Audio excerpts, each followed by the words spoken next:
Kozhikode medical college ആശുപത്രിയിൽ ആരോഗ്യവകുപ്പിന്റെ കടുത്ത അനാസ്ഥ. ഉപകരണങ്ങളില്ലാതെ ഹൃദയ ശസ്ത്രക്രിയകൾ മുടങ്ങുകയാണ്. നിരവധി രോഗികൾ കടുത്ത പ്രതിസന്ധിയിലുമാണ്. ആരോഗ്യവകുപ്പ് ശസ്ത്രക്രിയ ഉപകരണങ്ങൾ വിതരണം ചെയ്യുന്നവർക്ക് പണം നൽകാത്തതാണ് വിതരണം നിർത്തിവെക്കാനുള്ള കാരണം. ശസ്ത്രക്രിയ ഉപകരണങ്ങൾ ഇല്ലാതെ കടുത്ത പ്രതിസന്ധിയിലാണ് കോഴിക്കോട് മെഡിക്കൽ കോളേജ് ആശുപത്രി. ഹൃദയ ശസ്ത്രക്രിയകൾ മുടങ്ങി. ആൻജിയോപ്ലാസ്റ്റി നടത്താനുള്ള ഉപകരണങ്ങളില്ലെന്ന് കാർഡിയോളജി വിഭാഗം അറിയിച്ചു.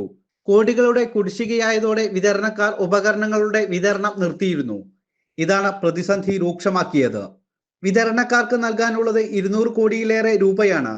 ആരോഗ്യവകുപ്പ് മന്ത്രിയെ അടക്കം വിതരണക്കാർ ഇക്കാര്യം അറിയിച്ചെങ്കിലും പണം ലഭിച്ചില്ല.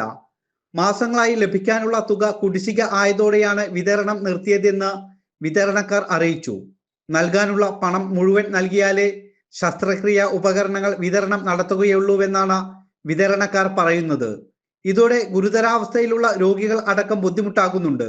കോഴിക്കോട് ജില്ലയെ കൂടാതെ കണ്ണൂർ, വയനാട്, മലപ്പുറം എന്നിവിടങ്ങളിൽ നിന്നും കോഴിക്കോട് മെഡിക്കൽ കോളേജിനെ ആശ്രയിച്ച് രോഗികൾ എത്താറുണ്ട്. ശസ്ത്രക്രിയ പോലും താളം തെറ്റിയതോടെ എന്തു ചെയ്യണമെന്നറിയാത്ത അവസ്ഥയിലാണ് രോഗികൾ. ജനം, കോഴിക്കോട്.